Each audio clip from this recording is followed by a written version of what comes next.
अपमान का स्वीकार करके माने अपमान का घूंट पी लेना चाहिए, तो उससे ज़्यादा विचलित नहीं होना चाहिए। और सम्मान यदि आ जाए तो उसको भी स्वीकार कर लेना चाहिए, ऐसा नहीं कि उससे पीछे हट जाए, लेना नहीं चाहिए। वैसा अमानित्व का भाव अंदर से रहे।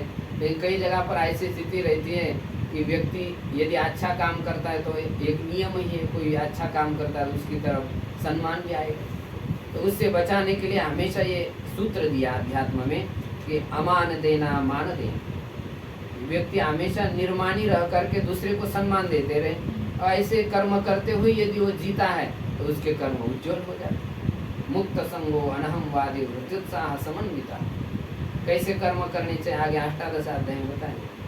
सिद्ध सिद्धियों समूह भूतवा, सात करता सात्विक, वो सात्विक करता होता है जो कर्म करते समय जिसकी किसी में आसक्ति नहीं है, और कभी ये नहीं कहता कि हमने किया है, अपने मय को नहीं जोड़ता है, हमेशा धैर्य और उत्साह से युक्त होता है।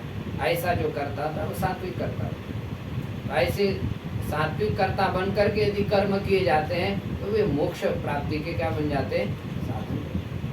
नहीं तो थोड़ा अपमान मिल गया है छोड़ ही देगा, ये तो जहाँ जब भी जाओ तभी हमारा अपमान ही कर लेते, हमको कोई पूछता ही नहीं है।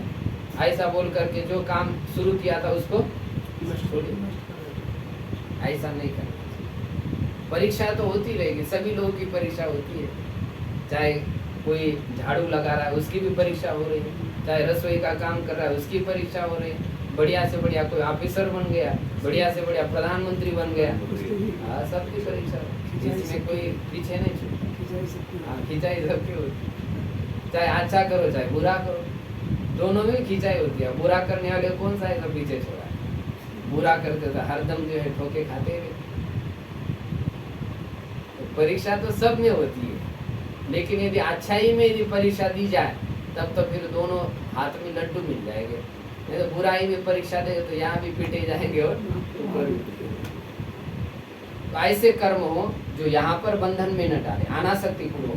और दूसरी बात यह है, कर्म करते समय निंदा होती है, तो दूसरे की निंदा सुननी चाहिए या नहीं सुननी चाहिए? दूसरे की नहीं सुननी चाहिए, लेकिन अपनी सुननी चाहिए।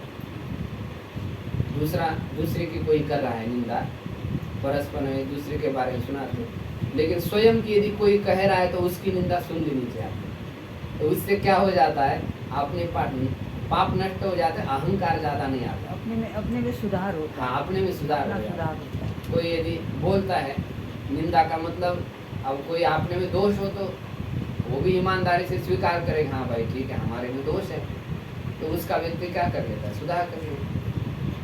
और जो नहीं भी है वैसा भी कुछ बोल रहा है तो उसको भी स्वीकार कर लेना चाहिए, हाँ होगा कहीं ना कहीं कोने में हमारे ही पड़ा होगा तभी तो उसने बोला है, तो इसका मतलब इसको सुधार करना चाहिए।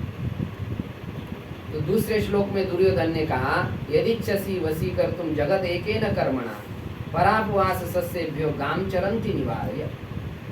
यदि एक कर्म से यदि सारे संसार को वश करना चाहता है मनुष्य, तो उसको अपने इंद्रिय रूप गैया को दूसरे के निंदा रूप जंगल से हटा लेना चाहिए। इंद्रिया हमेशा दूसरे की निंदा करने में बड़ी खुश होती है, तो